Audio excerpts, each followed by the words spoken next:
Back in the August 5th edition of Under the Radar, I mentioned the newly appointed Dean of Purdue's School of Engineering Education, Donna Riley. So for those that haven't heard this before, let's go over Donna Riley's CV and other relevant details. The following comes from her bio at her former place of employment, Smith College.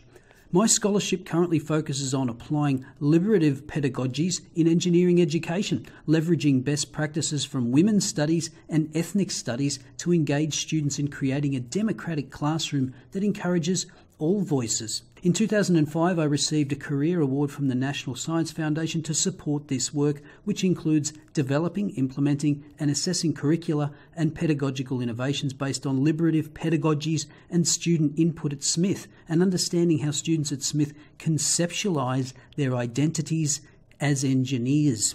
I seek as an engineering educator to be part of a paradigm shift that these pedagogies demand, repositioning concerns about diversity in science and engineering from superficial measures of equity as headcounts to addressing justice and the genuine engagement of all students as core educational challenges. But wait, there's more. I seek to revise engineering curricula to be relevant to a fuller range of student experiences and career destinations, integrating concerns related to public policy, professional ethics, and social responsibility, decentering Western civilization and uncovering contributions of women and other underrepresented groups.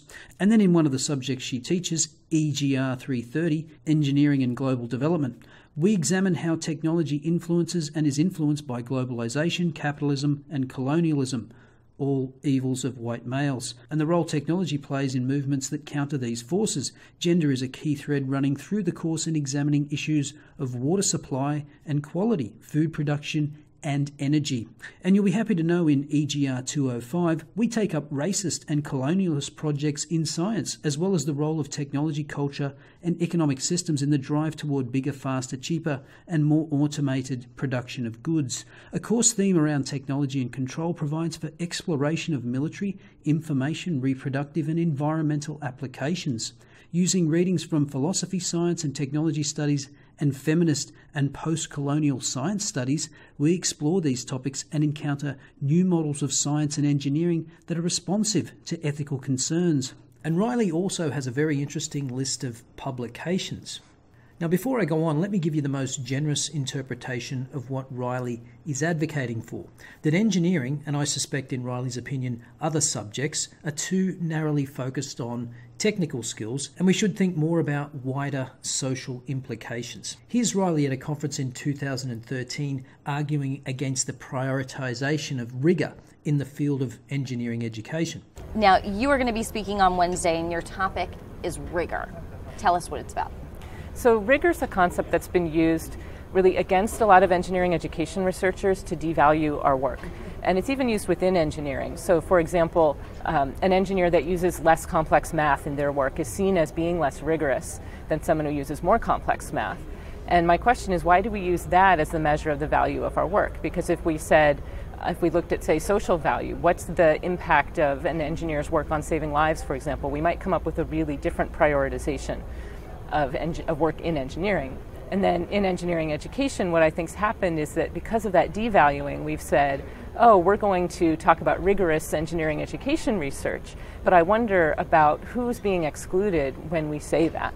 Because oftentimes the people that are doing the research that has, say, higher social value, and your sort of arbiter of the value is not how much math you have in it, it's are you making a difference? The people that are doing those kinds of work are often people of color, women, and also white men, but people from working class backgrounds, disabled people often care about a different set of hierarchical problems than just what has the most interesting math in it. So I wonder who we're excluding when we say that rigor needs to be the measure. Of course, what is of higher social value is obviously subjective, and I think we know in Riley's mind the highest social value is synonymous with social justice goals. And here's Riley talking about exactly that and all those evil engineers employed in profit-making enterprises. Second, we might ask about engineers' involvement in corporate America and in serving profit motives over people. And third, we might think about who is allowed to do engineering and who is engineering done for. When we ask who does engineering, we're reminded that engineering has, for decades, had a problem of underrepresentation of both women and minorities in the profession. And another interpretation of what Riley was saying is that women and people of colour can't do complex math. Way to perpetuate a stereotype.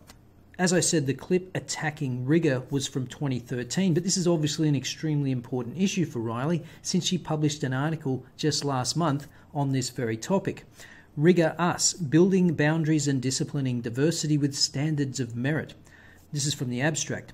Rigor accomplishes dirty deeds, however, serving three primary ends across engineering, engineering education, and engineering education research. Disciplining, demarcating boundaries, and demonstrating white, male, heterosexual privilege.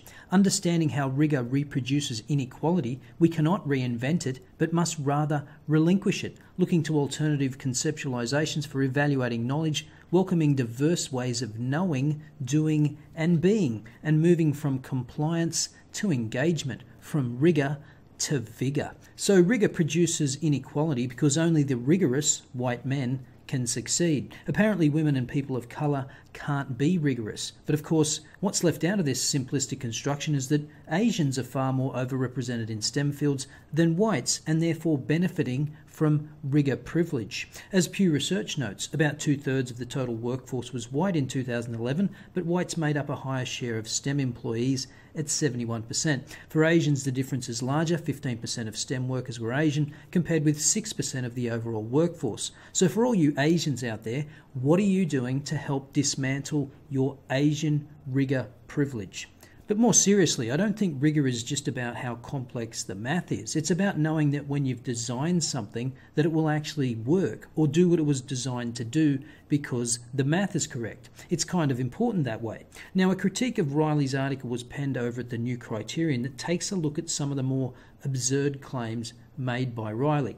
Rigor mortis on the heteropatriarchal trappings of academic rigor at Purdue. Professor Riley, who was also the author of Engineering and Social Justice, argues that academic rigor is merely a blind for white male heterosexual privilege. Yes, really, the term, she writes, has a historical lineage of being about hardness, stiffness, and erectness. Its sexual connotations and links to masculinity in particular are undeniable. There follows a truly surreal meditation on the existential and sexist depredations of slide rules, those hard, straight instruments that have traditionally been deployed by men, and periodic erectations like this. Rigor may be a defining tool revealing how structural forces of power and privilege operate to exclude men of colour and women, students with disabilities, LGBTQ+ people, first generation and low-income students, and non-traditionally aged students.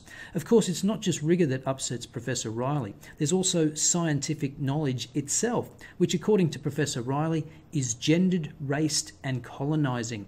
What should we do about this outrageous behaviour on the part of nature? Judging from Professor Riley's example, one thing we should do is whine about how unfair life is for women and other marginalised groups, preferably in rebarbative, jargon-ridden language. Decades of ethnographic research, she sobs, document a climate of microaggressions and cultures of whiteness and masculinity in engineering. We also, it almost goes without saying, must abandon the whole machinery of rigorous analysis for something freer, more creative. Engineering programs, Professor Riley suggests, should do away with the ideal of academic rigor. This is not about reinventing rigor for everyone. It's about doing away with the concept altogether so we can welcome other ways of knowing, other ways of being. It is about criticality and reflexivity. The author then goes on to recite that glorious hoax pulled off by Alan Sokal, who in 1996 submitted an article titled Transgressing the Boundaries Towards a Transformative Hermeneutics of Quantum Gravity, which of course was enthusiastically published by the journal Social Text. But as the author notes, unlike Sokal, Professor Riley's gibberish is meant in earnest. Her essay appears not in a science fiction journal or a publication intended for the denizens of a sanatorium, but a journal concerned with science. This woman is the head of a department of engineering in an institution of higher education. The moral is, we suppose, that things are always worse than they seem. Now, one thing that was pointed out to me after my first video on this subject was that if you do attend Purdue University to study engineering, you can largely avoid the ravings of people like Donna Riley. This is from a message I received from a former Purdue engineering graduate back in August. This is the School of Engineering Education, which was only recently founded in 2011. This is a sub-school of Purdue's College of Engineering. Each sub-school dictates the requirements of the degrees under it. My degree was in computer engineering, and I was under the School of Electrical and Computer Engineering. Mechanical engineers study under the School of Mechanical Engineering, etc. The point is, the School of Engineering Education is still largely separated from the actual engineering. So that's good to know, but the problem still remains that Riley is teaching future engineering educators, and even if only a few resonate with her ideological bullshit, it creates more Donna Rileys. And I don't know about you, but I think one Donna Riley is already more than enough.